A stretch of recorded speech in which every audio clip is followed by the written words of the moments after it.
Enfant de Manchester, arrivé au club à seulement 8 ans, Marcus Rashford est au cœur de l'actualité. Il vit une nouvelle saison compliquée après celle de l'année dernière où il n'a clairement pas répondu aux attentes. Son club, qui l'avait accueilli les bras ouverts, le pousse désormais vers la sortie. Joueur avec un talent immense mais qui nous propose depuis plusieurs années des prestations en dents de scie. Cette saison pourrait être celle de trop. Avec l'arrivée de Ruben Amorim, l'attaquant anglais devrait plier bagage assez rapidement. Régulièrement annoncé au PSG, les rumeurs ont fait leur retour. Au vu de son potentiel, le joueur de 27 ans, s'il continue sur cette voie, pourrait être considéré comme un talent gâché. Il ne semble pas vraiment concerné par ses performances sur le terrain et c'est d'ailleurs ce que reproche Manchester United à l'international anglais.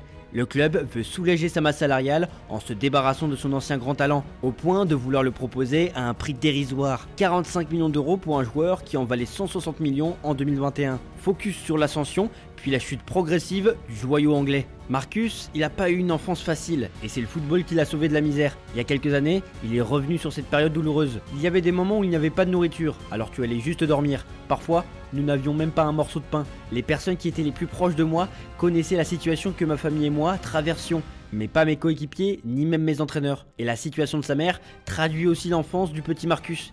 Elle, qui a travaillé comme caissière chez un bookmaker et qui a cumulé un autre emploi dans un magasin. Je finissais mon service et je retournais faire le ménage. J'avais l'habitude de faire la vaisselle le samedi aussi. Sa mère servait de la nourriture à ses enfants, mais parfois, elle n'en avait pas assez pour elle. Rashford a rejoint Manchester United à l'âge de 7 ans. 4 ans plus tard, il s'installe dans un logement du club. On parle volontiers des Lamine Yamal, Hendrick, etc. Mais en termes de précocité, Rashford était pas mal non plus. Il était pisté par Manchester City, mais au final, les Citizens l'ont recalé à cause de sa taille, jugée insuffisante. Après 2 années dans le petit club de Fletcher Moss Rangers, il va être recruté par Manchester United à l'âge de 7 ans en 2005. En 2014, Arsenal, Chelsea et City veulent s'offrir ses services, mais Manchester United le conserve par peur de connaître le même épisode qu'avec Paul Pogba. Cette même année, Rashford inscrira 13 buts en 25 matchs avec les moins de 18 ans. C'est le 25 février 2016 qu'il va faire ses grands débuts chez les pros. Anthony Martial se blesse à l'échauffement, c'est le moment pour le crack anglais de briller avec son club. Il est titulaire en attaque, une décision qui a été prise à la toute dernière minute. C'était lors des 16e de finale de la Ligue Europa contre le FC Midtjylland. Le gamin, âgé de 18 ans et 117 jours, plante 2 buts et devient alors le plus jeune buteur de Man U en Coupe d'Europe. Un record vieux de 50 ans qui était détenu par George Best. Et la tornade Rashford ne va pas s'arrêter là puisque 3 jours plus tard, il sera titularisé contre Arsenal en Première Ligue. Il claque 2 buts en moins de 3 minutes et réalise une passe décisive. Encore un record battu pour le natif des quartiers de Manchester puisqu'il devient le plus jeune joueur de l'histoire de la Première Ligue à inscrire un doublé à l'occasion de son tout premier match. Manchester United ne perd pas de temps et lui propose une revalorisation salariale en multipliant son salaire par 10. Et vous vous en doutez bien, avec tout ça, il n'en faut pas plus à la sélection anglaise pour convoquer la nouvelle pépite du football anglais. Le 27 mai 2016, il fait ses débuts avec l'équipe d'Angleterre lors d'un match amical contre l'Australie. Dès la 3e minute, il marque son premier but et devient ainsi, à seulement 18 ans et 209 jours, le 3e plus jeune buteur de l'histoire de la sélection anglaise, derrière Michael Owen et Wayne Rooney. Bien sûr, il connaîtra la joie d'être convoqué pour l'Euro 2016 en devenant le plus jeune anglais à disputer un championnat d'Europe. Mars 2016, aussi un moment important pour lui parce qu'il marque l'unique but du derby mancunien et devient alors le plus jeune joueur de l'histoire à marquer dans un match entre les deux Manchester.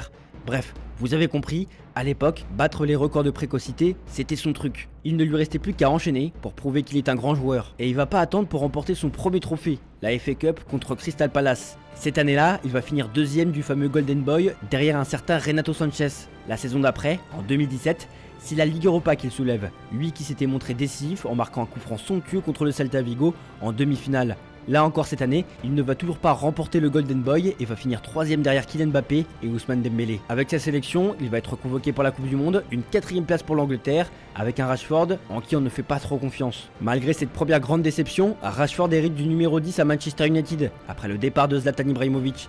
C'est un signe fort de confiance, la pépite anglaise est prête pour honorer ce numéro. C'est à partir de là qu'on lui donne les clés du camion. Et c'est aussi le début de quelques déboires, notamment certaines frictions avec José Mourinho. L'épisode marquant, c'est lorsqu'il rentre en jeu contre Burnley, il perd ses nerfs devant l'arbitre et prend un carton rouge. Et le coach portugais lui enverra ensuite une petite pique en compte d'après-match. Mourinho part et c'est Solskjaer qui le remplace. Et dans les moments marquants de Rashford, il y a ce fameux penalty inscrit au Parc des Princes à la dernière minute pour éliminer le PSG de la Ligue des Champions édition 2019. Bon, collectivement, depuis le départ de Sir Alex Ferguson, c'est difficile de connaître des moments de gloire avec Manchester United. Et c'est douloureux quand on voit que c'est l'ennemi Manchester City qui rafle presque tout. Mais individuellement, pendant plusieurs saisons, Rashford va se montrer assez prolifique. On a la saison 2019-2020 avec 22 buts et 12 passes décisives. Cette saison-là, on est devant une très belle version de Rashford. Il a tout, sa vitesse, sa technique et son sens du but. Il passe même le cap des 200 matchs avec Manchester. Bref, tout se passe pour le mieux. Sans oublier son triplé en sortie de banc contre Leipzig en octobre 2020 qui lui permet de signer le triplé le plus rapide de la compétition pour un remplaçant. Mais une blessure va bouleverser sa progression. Double fracture du dos, indisponibilité de 7 mois avec une opération à la clé. Le joueur formé à Manchester ne peut plus s'engager sur le terrain, mais il en profite pour le faire en dehors.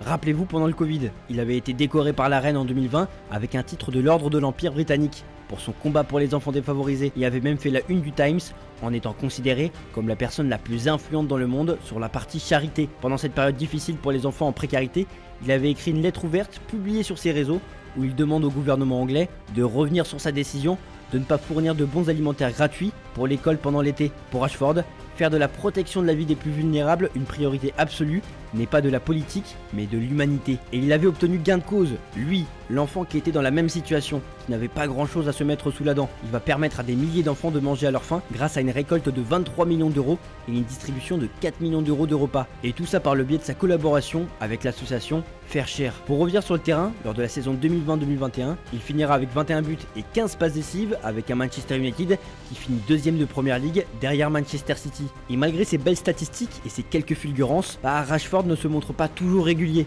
ce qui a tendance à frustrer les supporters parfois. Il faut prendre en considération que Marcus Rashford est très souvent blessé, et même si vous le voyez titulaire, il n'est jamais à 100%. Sa blessure au dos, il en porte toujours les séquelles aujourd'hui. Un des moments les plus douloureux de sa carrière, c'est sans doute l'Euro 2021. Il n'est presque jamais titulaire. Son pays est en finale. Lors de la séance de tir au but, il va manquer son face-à-face en frappant à côté.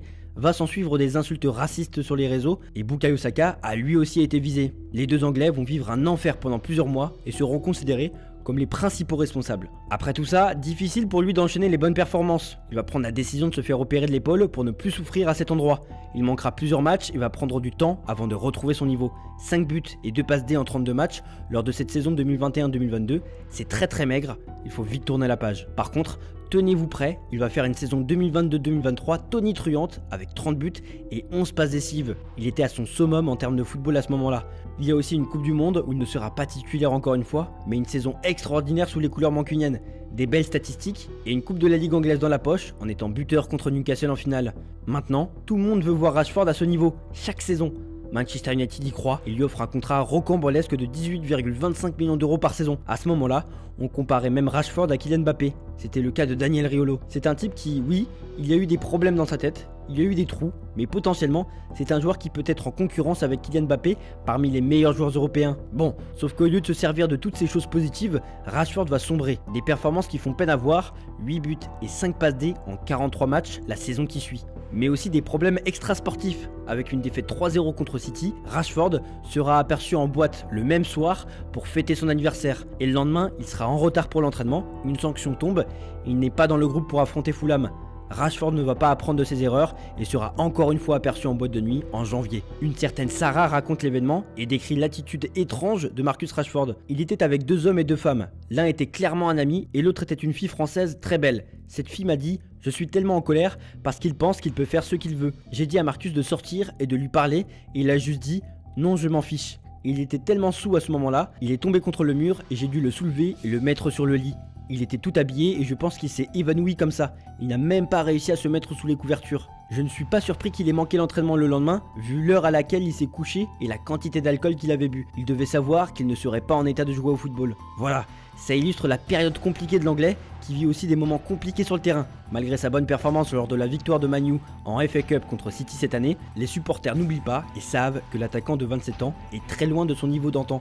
La sanction, c'est qu'il ne sera pas sélectionné par l'Angleterre pour disputer l'Euro 2024. Ça prouve l'énorme déclassement qu'il est en train de vivre. Et cette saison, on a l'impression qu'à certains moments, il renaît de ses cendres. Un but par-ci, un but par-là, 7 buts et 2 passes D pour le moment cette saison.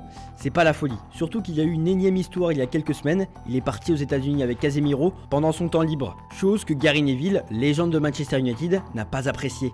Le professionnalisme, le fait de prendre soin de son corps et de s'assurer que l'on est le mieux préparé pour la prochaine séance d'entraînement est essentiel pour chaque décision que l'on prend au cours de la saison, a déploré Gary Neville. Ruben Amorim était d'ailleurs monté au créneau pour défendre ses joueurs. Et si Marcus Rashford retrouvait sa meilleure forme avec Ruben Amorim? En tout cas, l'international anglais a parfaitement lancé le mandat de l'ancien entraîneur du Sporting Portugal chez les Red Devils, puisque c'est lui qui a inscrit le premier but contre Ipswich Town en Première Ligue. Sauf qu'aujourd'hui, l'anglais a perdu de sa superbe et son club aimerait s'en débarrasser. Selon Sky Germany, les Red Devils ont mis en vente Marcus Rashford. L'ailier anglais est lié à Man U jusqu'en 2028, mais son club ne le considère plus comme un intouchable. En clair, Manchester United aimerait s'en séparer au maximum l'été prochain et serait ouvert à un départ cet hiver en cas de belle offre. Imaginez-vous, Manchester United pousse l'enfant du club vers la sortie. Après avoir souvent utilisé le PSG pour obtenir de juteuses prolongations, Rashford et son salaire annuel de 18,25 millions d'euros commencent à coûter cher à Manchester United. Mais aussi parce que les dirigeants ne supportent plus du tout le comportement du footballeur. The Telegraph explique que son mode de vie et ses activités en dehors des terrains ne plaisent pas du tout au club. En effet, ses nombreuses sorties nocturnes font beaucoup jaser. Il a marqué 3 buts en 5 matchs sous les ordres de Ruben Amorim et peut avoir une petite chance d'être conservé si le Portugais est convaincu, même si ça paraît compliqué. Amorim ne devrait pas avoir le fin mot de l'histoire. En tout cas, le coach portugais veut y croire. Nous allons essayer de trouver la bonne solution pour lui, mais il doit être le vrai Marcus, avant tout, pour essayer de revenir à ce moment-là. Ensuite, il aura tout l'aide du staff, du club et des fans, parce que c'est un garçon de Manchester United. Mais il doit être le premier à le vouloir. Celui qui affiche un bilan global de 138 réalisations et 67 passes décisives en 425 rencontres sous le maillot mancunien a 2 options sur la table. L'Arabie Saoudite, qui raffole des joueurs de Première Ligue. La deuxième, elle, mène au PSG, un club souvent lié à Rashford par le passé. D'ailleurs, le Manchester Evening News ajoute que Paris serait la meilleure destination pour l'international anglais. À chaque fois, le prix réclamé par les Red Devils semblait bien trop élevé pour envisager une quelconque offre. Mais voilà, la donne a changé. Ce jeudi matin, le Daily Mail révèle ainsi que Manchester United a fixé le prix de son joueur à environ 45 millions d'euros. À ce prix-là, tenter le pari de relancer Marcus Rashford devient bien moins risqué et même plutôt intéressant. Le PSG pourrait alors en profiter. C'est la fin de cette vidéo, je vous remercie de l'avoir regardée. N'hésitez pas à lâcher un like si ça vous a plu et à vous abonner si ce n'est pas déjà fait. N'hésitez pas à dire en commentaire si vous pensez que Marcus Rashford est fini pour le football ou s'il y a encore de l'espoir pour retrouver le grand Marcus Rashford. Je vous dis à très bientôt pour de nouvelles vidéos sur Foot Mercato FC. Ciao ciao.